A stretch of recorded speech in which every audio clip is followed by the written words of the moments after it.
सभा में, संसद में मेरे साथी पल्लव लोचन दास जी, अशोक भट्टराई जी, चेयरमैन असम राज्य परिवहन निगम के, और श्री दिगंतो जो हमारे घटोवार जी जो जिला के अध्यक्ष हैं बिश्नाथ के, हमारे सभी सम्मानित मंच और यहाँ बड़ी संख्या में उपस्थित देवियों और सज्जनों, मीडिया के मेरे साथी, प्रिंट मीडिया और इलेक्ट्रॉनिक मीडिया के मेरे साथी, आज इस चुनावी सभा में जहां चिलचिलाती धूप है, वहां इतनी बड़ी संख्या में आप सब लोग इस सभा में आए हैं।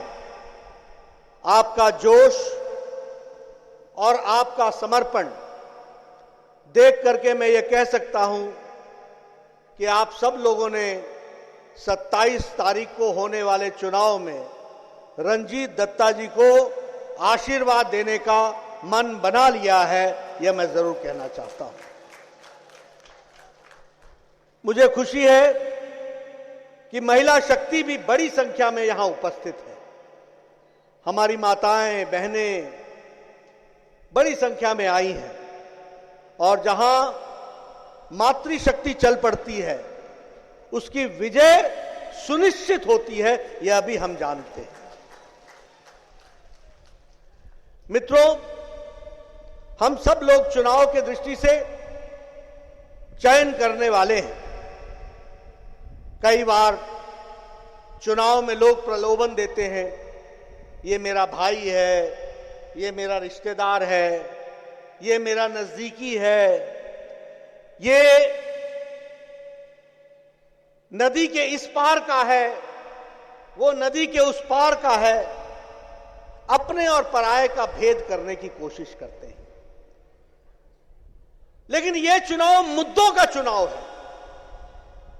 यह चुनाव असम की बढ़ती हुई विकास की कहानी को फिर से मोहर लगा करके एक और लंबी छलांग की तैयारी का चुनाव है, यह हमको समझना चाहिए।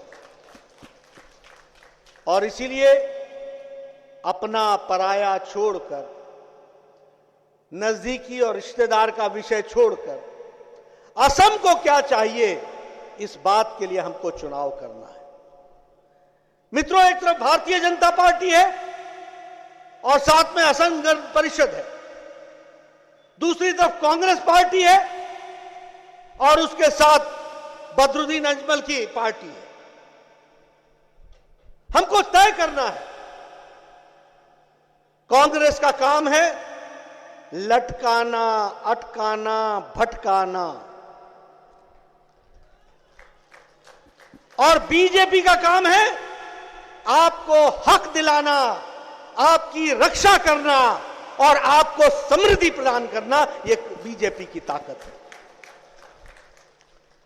इसलिए आपको तय करना पड़ेगा। कांग्रेस अवसरवादी राजनीति करती है। आप देखो, कांग्रेस के नेताओं को शर्म हया नाम की चीज रह नहीं गई। एक ही समय में, एक ही टाइम पर 4 राज्यों, 5 राज्यों में चुनाव हो रहे हैं। एक ही टाइम पर केरल में कांग्रेस कम्युनिस्ट पार्टी मार्क्सिस्ट के खिलाफ लड़ रही है। बंगाल में कांग्रेस सीपीएम के साथ गलबाइयां कर रही है। केरल में कांग्रेस मुस्लिम लीग के साथ लड़ रही है। बंगाल में फुरफुरा शरीफ के साथ चुनाव लड़ रही है और असम में बदरुद्दीन को गले लगा करके चल रही है। ये वही बदरुद्दीन है जिसको 2006 में तरुण गोगोई साहब ने कहा था, हु इज बदरुद्दीन। और आज ये वही कांग्रेस है, उनका बेटा गले लगा के बदरुद्दीन को चल रहा है, ही इज बदरुद्दीन। क्या क्या राजनीति हो गई है। तरुण गोगोई कहते थे कि श्रीमंत शंकर देव जी के बताए रास्ते पर चलना हो तो हमको बदरुद्दीन से साथ नहीं लेना है। वो कहते थे कि श्रीमंत शंकर देव जी के रास्ते पर संस्कृति को लेकर के चलना है। बदरुद्दीन उस समय क्या क्या बोलते थे ये सब हम जानते हैं, लेकिन आज ये अवसरवादिता का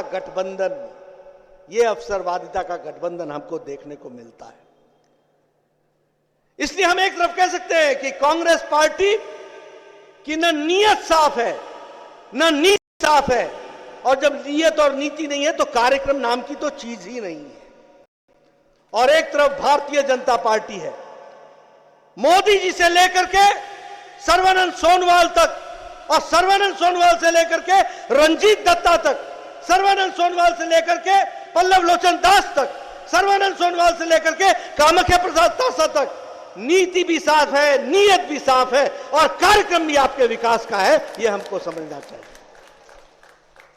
और इसीलिए मैं आपसे निवेदन करने आया हूं कि हमको चुनाव में, अब देखिए क्या होता है, चुनाव की बात करें, आप बताइए क्या बोलते हैं राहुल गांधी जी कि बदरुद्दीन असम की पहचान है।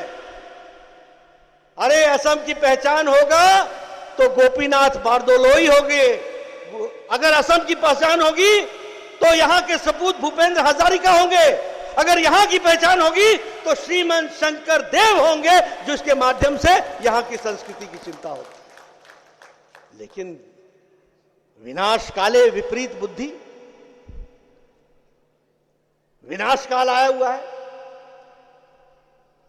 नेता असम आते हैं, अपनी तस्वीर लगाते हैं, और अपने तस्वीर के पीछे असम की जगह पर ताइवान के चाय बागानों की तस्वीर लगाते हैं।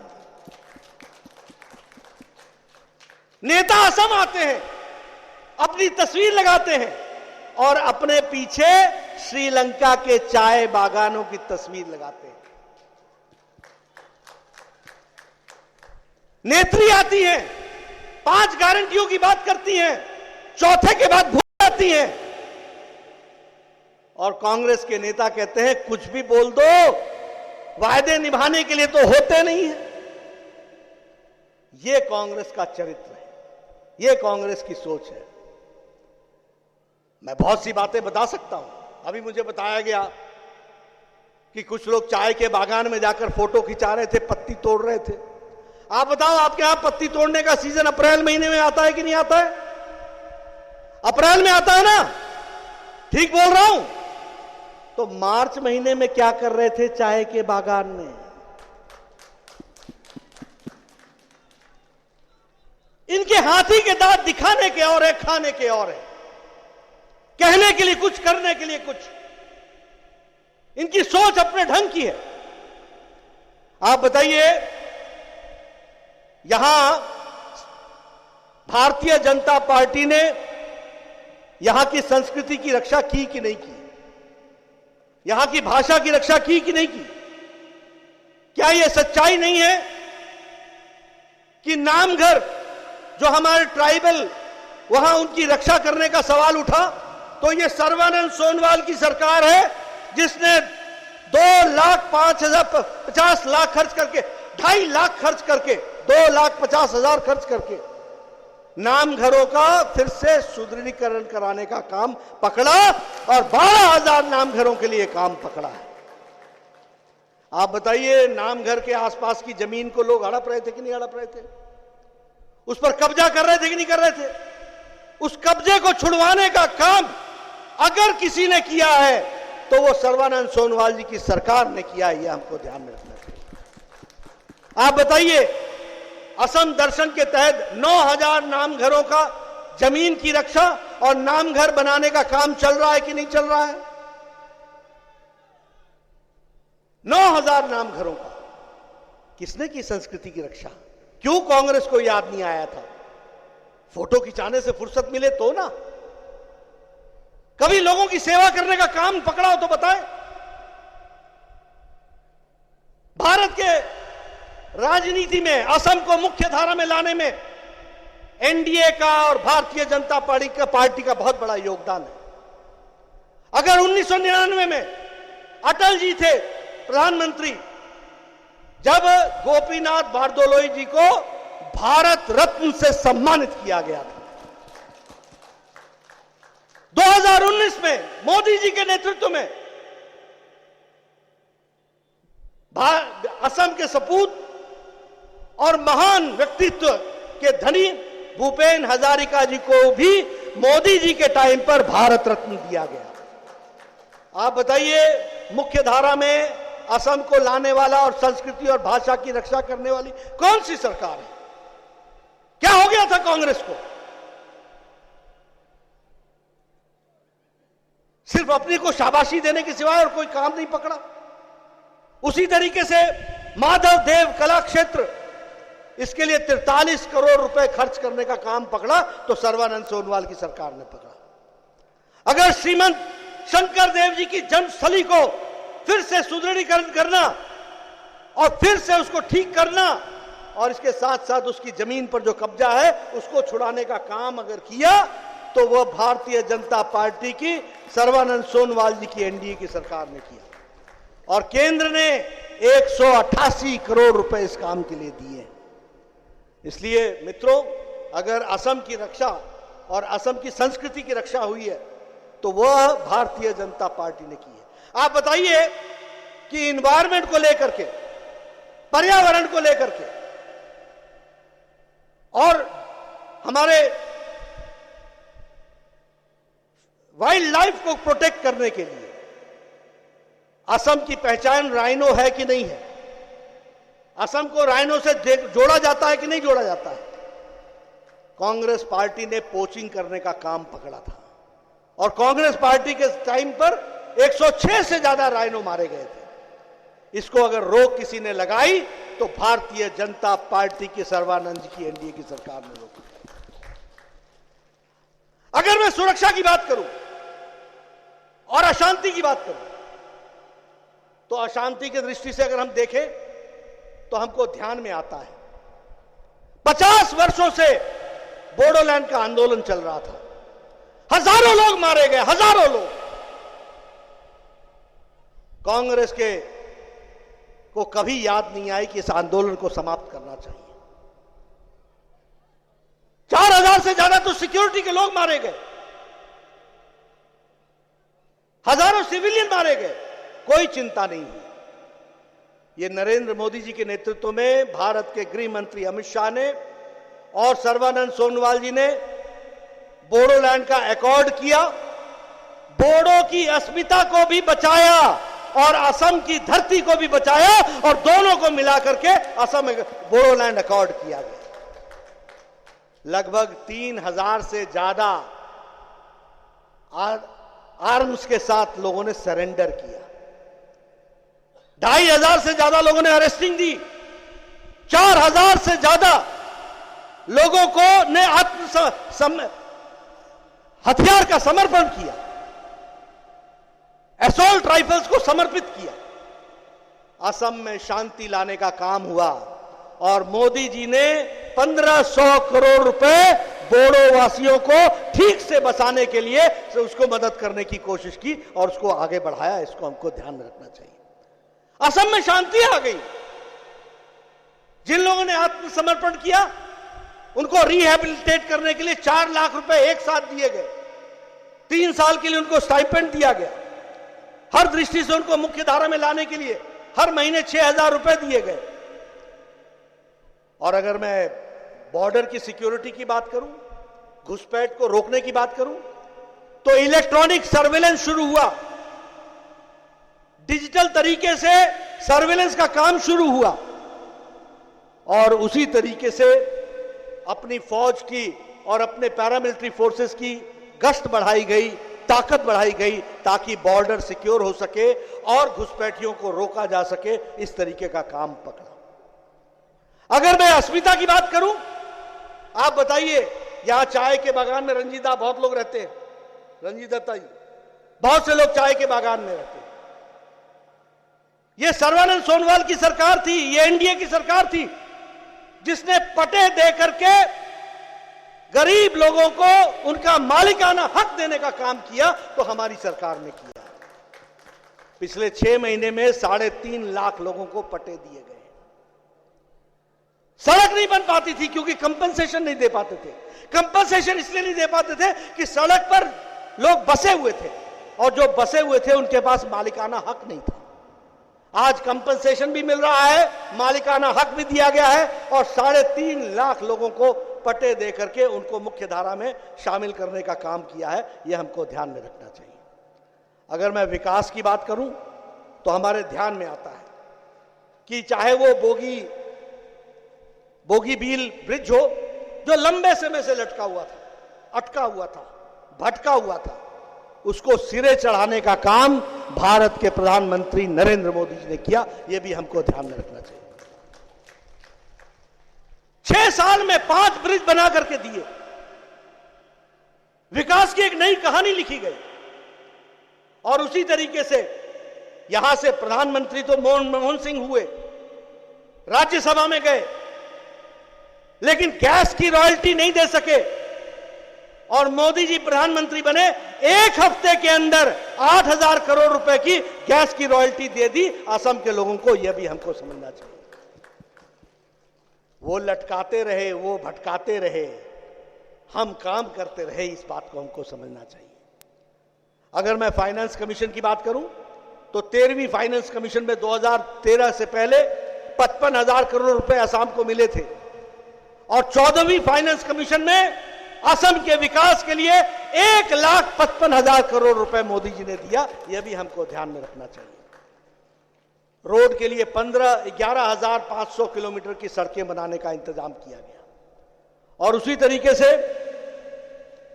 उड़ान के तहत 14 एयर रूट्स, नए एयर रूट्स असम को दिए गए। नॉर्थ ईस्ट को कनेक्ट करने के लिए नैरो गेज हटा के ब्रॉड गेज सारे नॉर्थ ईस्ट में पहुंचाने का काम तेजी से चल रहा है। यह भी मोदी जी की सरकार ने किया है। यह भी हमको ध्यान में रखना चाहिए। यहां बांस की खेती, मैं वन मंत्री रहा हूं, मुझे मालूम है। ब्रिटिश के टाइम के कानून ऐसे थे कि बांस की खेती करना मुश्किल था और उसके कानून इतने सुदृढ़ थे कि कोई भी इस काम को आगे नहीं बढ़ा सकता था। लेकिन नियमों का सरलीकरण मोदी जी की सरकार ने किया और आज 75 हेक्टेयर की भूमि पर 50 करोड़ रुपए की लागत से बैम्बू इंडस्ट्रियल पार्क बन रहा है असम के लिए। यह बात हमको समझनी चाहिए। आज बैम्बू इंडस्ट्री आगे बढ़ेगी, बांस की इंडस्ट्री आगे बढ़ेगी, बांस का कारोबार बढ़ेगा। ट्रेडिशनल तरीके से जो आप हमारे लोग काम करते थे उनका विकास होगा, वैल्यू एडिशन होगा। उन प्रोडक्ट्स को और अच्छा कैसे बनाया जा सके, इसको उसमें जोड़ा जाएगा। यह हमको ध्यान में रखना चाहिए। उसी तरीके से गोपीनाथ बारदोली एयरपोर्ट, यहां पर भी काम चल रहा है बहुत तीव्र गति से। यह बड़ा एयरपोर्ट बनेगा, उसकी तैयारी हो रही है। उसी तरीके से बराक वैली में फिशरीज के लिए, मछली पालन के लिए, मत्स्य पालन के लिए विशेष योजना लेकर के असम में काम चल रहा है। तो समृद्धि लाने का काम पकड़ा है। इस साल के बजट में 53,000 करोड़ रुपए मोदी जी ने सिर्फ असम के डेवलपमेंट के लिए दिया है और 35,000 करोड़ रुपए सिर्फ सड़कों के लिए दिया है। यह हमको समझना चाहिए। नेशनल हाईवे बनाने का प्रयास किया गया है। हमारे एनडीए की असम की सरकार ने भी बहुत योजनाएं बनाई। अरुण उदय, ये जो योजना थी, इस योजना के तहत महिलाओं का सशक्तिकरण हुआ। वो अपने दैनिक जीवन जीने के लिए सक्षम हो सके, सशक्तिकरण हो, इसकी उसमें योजना बनी। और इसी के साथ साथ कनकलता महिला सबलीकरण का कार्यक्रम पकड़ा गया। इसके तहत सेल्फ हेल्प ग्रुप को 25,000 से लेकर के 5 लाख रुपए तक का सेल्फ हेल्प ग्रुप को अनुदान देने का काम पकड़ा, ताकि महिला शक्ति खड़ी हो सके, अपने पांव पर खड़ी हो सके, परिवार को खड़ा कर सके और इज्जत की जिंदगी अपने बच्चों को दे सके। इस बात की उसमें योजना बनी है। मित्रों, यह सब छोटी सी अवधि में 5 साल में किया गया है।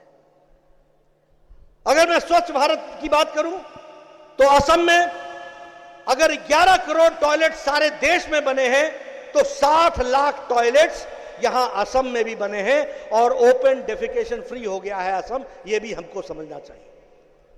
यानी 60 लाख का मतलब यह हुआ कि 60 लाख शौचालय, यानी 60 लाख महिलाओं को घर से बाहर अपने दैनिक नित्य कर्म के लिए जाना पड़ता था, उनको अगर इज्जत दी और इज्जत घर बना करके दिया 60 लाख लोगों को, तो वो नरेंद्र मोदी और सर्बानंद सोनोवाल जी ने किया है। ये हमको ध्यान में रखना चाहिए। 8 करोड़ गैस के कनेक्शन और सिलेंडर दिए गए, 1 करोड़ इस साल दिए जा रहे हैं। 18,000 गांवों में बिजली पहुंचा दी गई। 2.5 करोड़ लोगों के घर में बिजली नहीं थी, वो बिजली पहुंचाई गई। हमारे यहां लगभग 11 करोड़ 70 लाख किसान देश में हैं और यहां 16 लाख किसान हैं।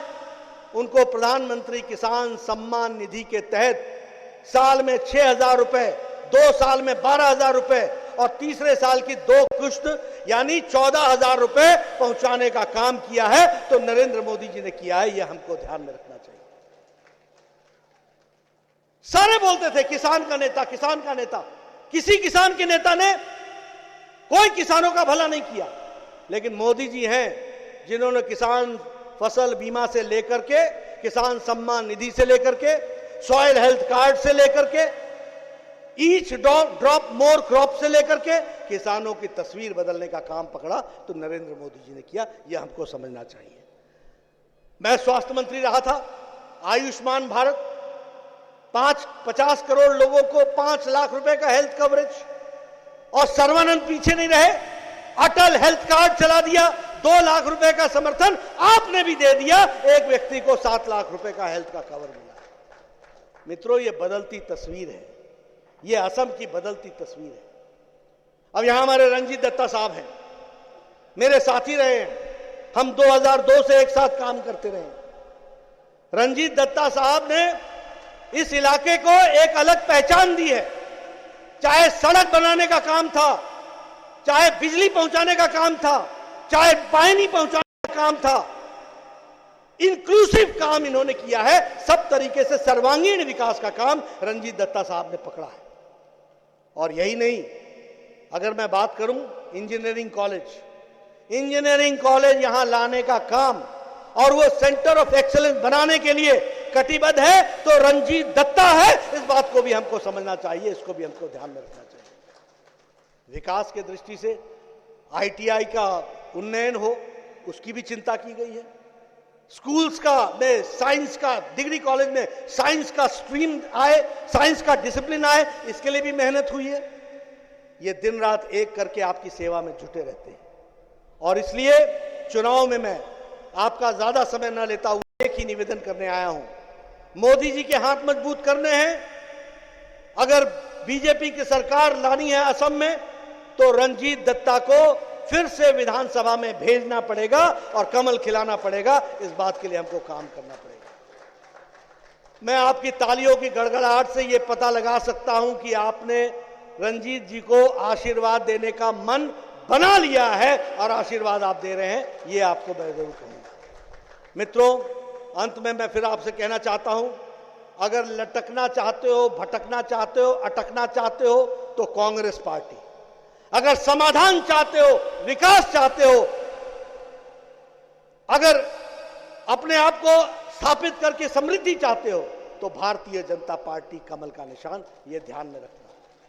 और जो बातें मैंने कही हैं वो हमारी सरकार ने करके दिया है, इसलिए मैं आपसे चर्चा कर रहा हूं और इसलिए मैं आपके साथ उन सारी बातों को रखने का प्रयास कर रहा हूं। असम की पहचान को हमको बनाए रखना है, यहां का विकास करना है और इस विकास को आगे बढ़ाना है। आप सबका आशीर्वाद मिलेगा। इन्हीं शब्दों के साथ बहुत बहुत धन्यवाद। जय आई अहम, जय आई अहम, जय आई अहम, जय आई अहम, जय आई अहम, जय आई अहम। भारत माता की जय। YouTube पर News 24 का परिवार अब 1 करोड़ का हो गया है। इस प्यार और भरोसे के लिए आपका तहे दिल से शुक्रिया। चाहे टीवी हो या सोशल मीडिया, हमारा वादा है हम यूं ही निष्पक्ष होकर पत्रकारिता का धर्म निभाते रहेंगे। यूं ही दिन रात आपके लिए सच्ची खबरें लाते रहेंगे। हम निष्पक्षता बनाए रखेंगे। बस आप अपना भरोसा बनाए रखिए और अपना साथ बनाए रखिए। एक बार फिर 1 करोड़ सब्सक्राइबर के लिए धन्यवाद। News 24 निष्पक्ष खबरें।